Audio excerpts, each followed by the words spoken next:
because he kept persisting because he knew it was his calling. So this is that poem. I'm a poet afraid to publish. I'm worried about seeing my words printed in a book and on the back of all these blurbs like, yo, this is a nation's bestseller. This is a nation's must read. What a wonderful account of an artist's words. I actually think it's absurd for some to only use their art for profit.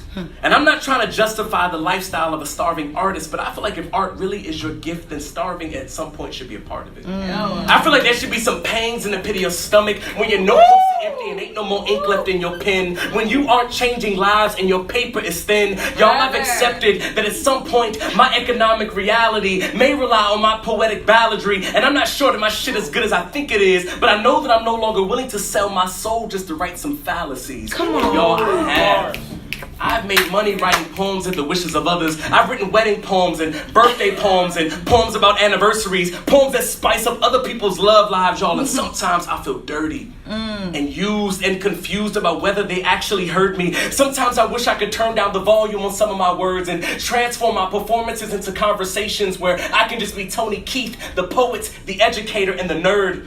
Because I want to be known as that artsy fartsy intellect who believed that there was power in his words, and that I not only took responsibility for what I said, but I took responsibility for those of you that heard. Whether or not I pissed you off or I convinced you to change the world, let you know that y'all, sometimes I got tired.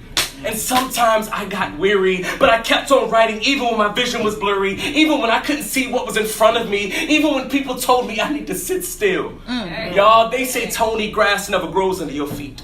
And I say, yo, mom, pop, grandma, that's because I'm way too busy climbing uphill. I tell them I didn't have time to rest until the rest of my poems are written, but I can't stop writing, so none of my poems have endings, just transitions between new beginnings and space savers while refilling the ink in my pen again, or moments when I need to stop, sleep, and dream just to recharge my system, or moments when I need to set my pen on record and just listen.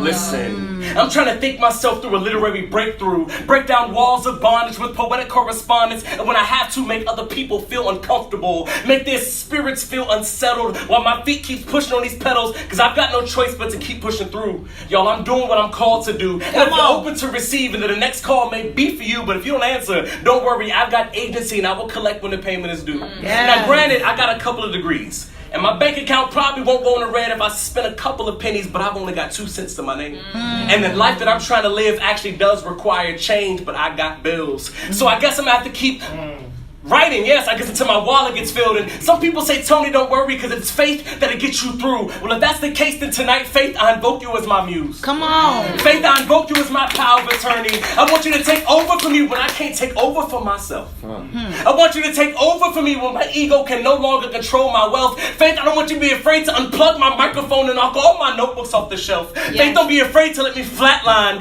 Let me lay there till my heart gets back to beating at a humble grind. Resuscitate the power of God back into my lungs and help me create new poems, pure and simple ones. Poems about failure and poems about victory. Poems that rhyme occasionally. Poems that resist artistic prisons and poems that enforce a pen is a lethal system. Y'all, I'm a poet afraid to publish. So I guess I'm gonna have to keep publishing on these stages and earn some kind of living on free open mic wages.